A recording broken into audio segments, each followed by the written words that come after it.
Hello everyone, this is Hakaym and welcome back to some more World of Warships, and today we're looking at the Tier 7 French DD, the Vauquelin, and I realized that I put out the Fantastique video first, slight mistake.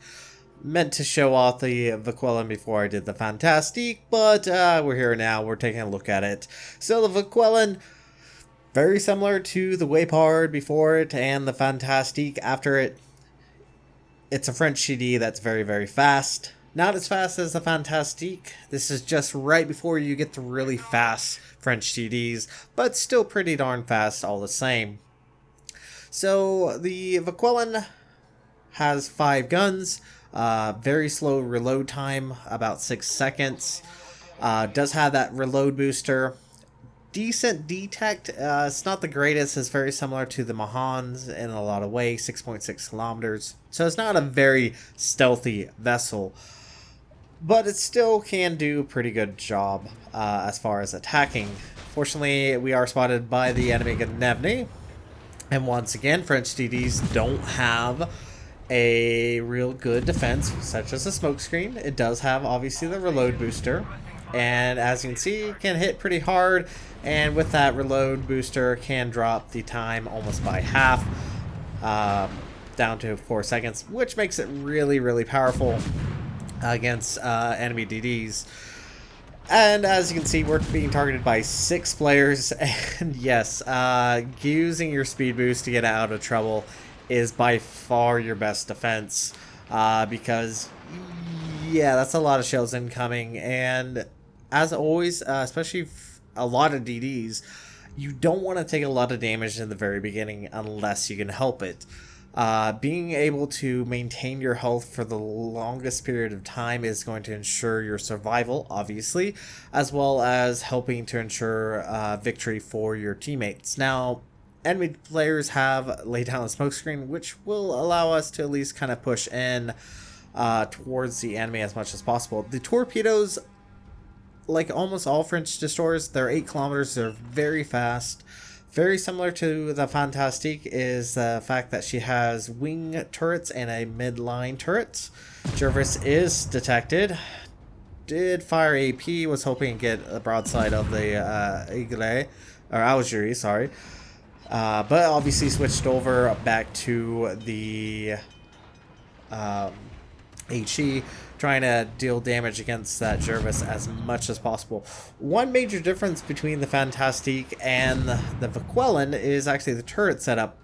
The 3, 4, and 5 turret are facing backwards versus the Fantastiques, where the 3rd turret actually faces forward. So very beneficial if you're having to pull away, kiting as such as I am, which makes it very useful because you're able to switch your turrets around with relative ease.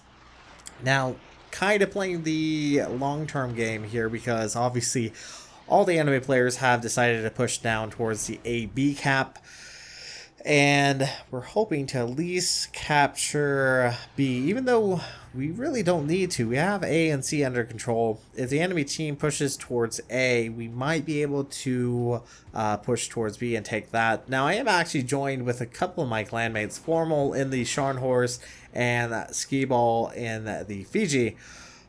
And I really want to use my AP, because I love using AP against cruisers because it's quite devastating. But obviously Algerie is reversing. Nicholas comes out almost in front of a Fiji, which is a really bad time for him. Now, as I did mention, Vauquelin doesn't really have any defense, obviously, against CVs. Its greatest foe is going to struggle quite a bit. Its AA is not super amazing, doesn't have a lot of good defense against CV captains, so it does have to be careful, especially when playing against CVs. Do repair fire shots off on the Jervis. That Jervis probably really doesn't like me. I've always kind of been there, constantly hitting him. Am getting support from my friendlies on the 6-7 line there. Fortunately, our gun is damaged, but we should still be fine. Shots are still coming in, and one thing I definitely have noticed, at least up to tier 8, the French destroyers even though they're designed as a gunboat and they're designed to be the kind of more of a long range, their shells are very floaty. Not as bad as USN, but they are still very floaty that it does take a little bit of practice to get your aim down correctly, especially against destroyers. But obviously, if you're much closer, it's not that big of a deal, but you still have to provide definitely a little bit more lead than what you would expect from, say, the Russian destroyers. But now, with the fact that Jervis is nearly dead, he is forced to retreat, and that does allow me to push in towards B.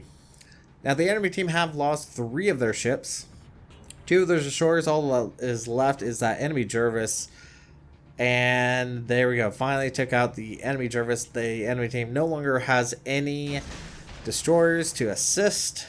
And that does mean we can start harassing these battleships that are slowly taking their time. I don't really understand why the enemy players took so long just to get over to the A cap and haven't really done anything. They're just now starting to cap. Our battleships are starting to pull away from the 1-2 line, and am reversing, trying to get those torpedoes off. Once again, those torpedoes, they hit decently hard and they are very, very fast, which unbeknownst to the sign up has obviously just now realized that these torpedoes are going to be get 3 torpedo hits. Unfortunately, would have gotten that kill, but unfortunately, Ski gets the kill. But at least we did take out the enemy sign up. That is obviously one less battleship we have to worry about. Now, our team, maybe not the most impressive positioning right now, I guess is probably the best way to say it. Is kind of allowing, and we actually have a really good position to create crossfires at the moment. Once again, we have all of our destroyers. We haven't lost a single ship yet, but the fact that I'm trying to get in range just to get these torpedoes off is really a symptom that there's not much you can really do against battleships except for possibly cause fire.